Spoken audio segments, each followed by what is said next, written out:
Hey everyone, my name is Dante and welcome back to Story Hub, your hub for the best stories on Reddit. My mother-in-law was guilty in the death of her grandchild, my daughter. She was 2 years old at the time and my husband and I let mother-in-law babysit her while we were busy with job-related things. It was summertime and they were staying in mother-in-law's house that has a pond next to it. My daughter loved water. Bath time was her favorite time of day. They were playing at the edge of the pond and then mother-in-law remembered she had to take clothes out of the dryer and she left a 2-year-old alone next to the quite large body of water. My daughter's childlike curiosity plus her love for water resulted in her getting into the deep part of the pond and drowning. All because mother-in-law considered clothes in the dryer an important enough reason to leave a toddler unsupervised. Then she realized what had happened. She started to panic and called for help. Her neighbor heard her. They got into the pond and called an ambulance, but it was too late. Imagine what it's like for a parent to come to the person you trusted your child with and they tell you your child is dead. And mother-in-law was begging us not to involve the police in this. She kept repeating it was an accident and she doesn't know how it could have happened. Was only gone for a moment. Feels even worse than we do and calling the police won't bring her back. We did call the police, of course, and she was charged with criminal negligence and sentenced to 3 years in prison which, in my opinion, was too light of a punishment.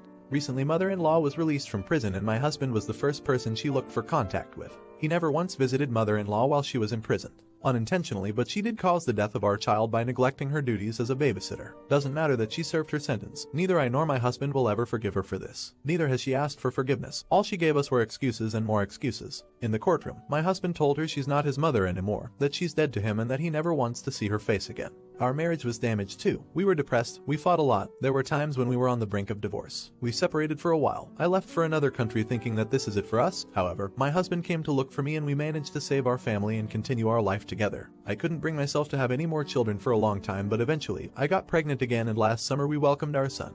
He's 9 months old now. Obviously, we weren't going to tell mother-in-law we're parents again, but she saw us walking with a baby stroller and realized that once more she has a grandchild. So she tried to get in contact with my husband. First, she reproached him for not visiting her, cried about how hard it was for her to spend all those years behind bars, that she shouldn't have been in the prison because she's too old for that. How could he do this to his own mother? How could he abandon her? Then she was like, but I saw you have a new baby. I'm so glad I have a grandchild again. And then she went on about whether it is a boy or a girl. When will she be able to see them and meet them because she wants to take care of them so much. My husband told her immediately that she doesn't have anything. This is our child, ours only. Our son doesn't have a grandmother. We'll be telling him this as he grows up. And he will never ever in a million years be anywhere around her. We're 100% on the same page about this. The loss of our daughter still hurts and we're going to do the impossible to protect our son from her. He doesn't need an irresponsible grandmother who would likely endanger his life just like she did with his sister. Mother-in-law was shocked to hear this and began to wail about us being so evil and cruel towards her, that we're going to hold that against her forever even though she paid for it and we cannot be so heartless to prevent her from seeing her grandchild. But what was she thinking?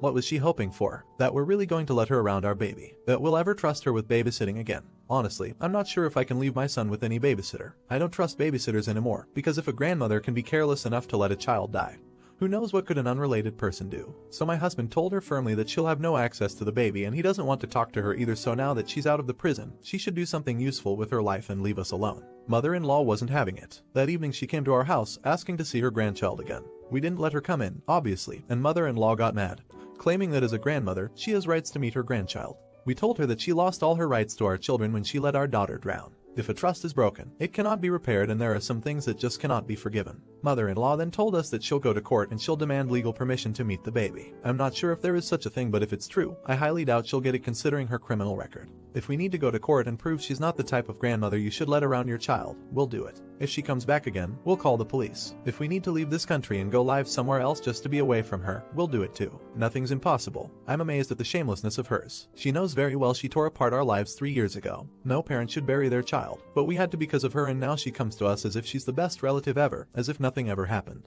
Now for the next story. I, male 23, was dating my ex, female 23, up until a month ago. We were together for 4 years before that. So before we broke up she was acting distant for a good month, then as of last month sat me down and asked for an open relationship. The minute those words came out of her mouth I broke up with her. I came into this relationship expecting a monogamous relationship and now she wanted to change the relationship. I only want to be with one person. If we couldn't agree on that, saw no future. With the way she was acting before this I can't trust her, and even if she wasn't acting shady I wouldn't be able to trust her anyway for suggesting it. Those are some of the reasons I decided to break up with her in that moment, even though it might seem harsh. IMO, if someone wants a relationship like that, the relationship should start like that for it to be healthy, not just dumped on your partner after years of monogamy. Now I've been getting texts and voicemails from her crying to take her back and that she didn't mean it. I'm not sure what to think. Some people have been telling me that I acted too rash and didn't even give us time to work it out, and that it was cruel of me to do that. Is this something I acted too quick with or not? Update. After posting and expressing to some people that I had a suspicion she cheated on me, I couldn't get the nagging feeling out of my head. I didn't want to know at first but decided to go digging and ask mutual friends what my ex had been up to that month. She was acting shady. I didn't expect one of her closest friends to spill the beans, but she did.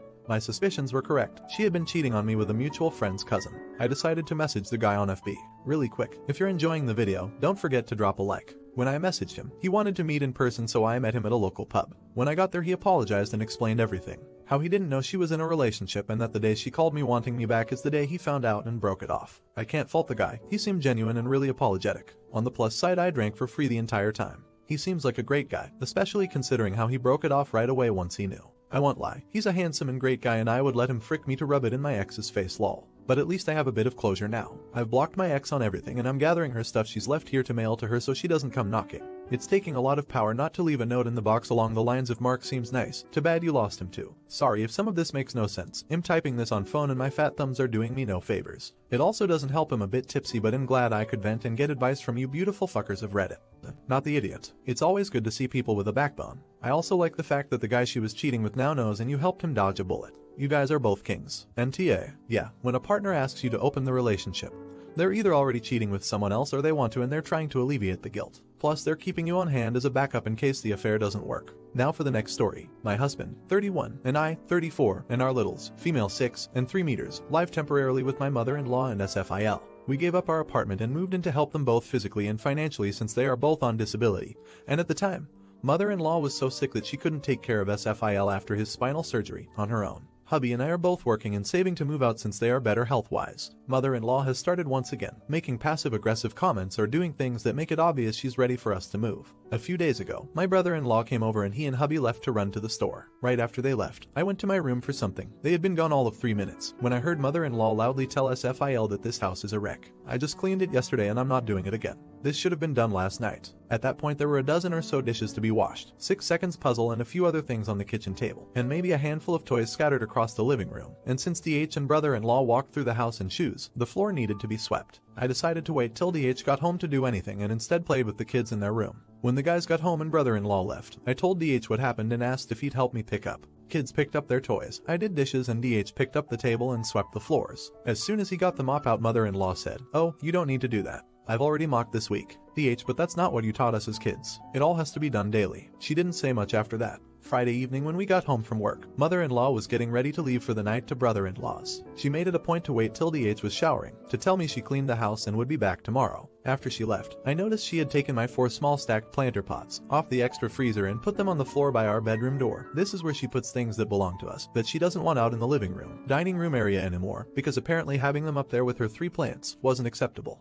She's slowly but surely pushing us entirely into the 2 bedrooms the 4 of us occupy at the opposite end of the house from her. Like we can only exist in those 3 rooms. We have a full bath, they have the master bed, bath. It's obvious she doesn't want us here, any more than we want to still be here. But she won't actually say it in those words. Ugh, I can't wait till we have enough money saved to leave. Not the idiot. Like you, I prefer straight talking, but I can understand why mother-in-law is finding this an awkward conversation to have. She knows you can't afford to move out yet and she knows you moved in to help her out. In the circumstances, I can understand why she feels she can't just tell you she doesn't want you here anymore. Which isn't to say I approve of her passive-aggressive tactics, but it's probably her frustrations at not being able to speak up getting the best of her. Not the idiot. It sounds like DH believes you and trusts you, but I wonder if it would be easier for you to tell mother-in-law, "Hold on. There, now my phone is recording. Go on. I want to make sure what I tell DH is accurate so there is no misunderstandings. When she starts up with you, that way, she won't lash out on you but only say things she is willing to say to both of you." Thank you for watching, and if you enjoyed, don't forget to like and subscribe.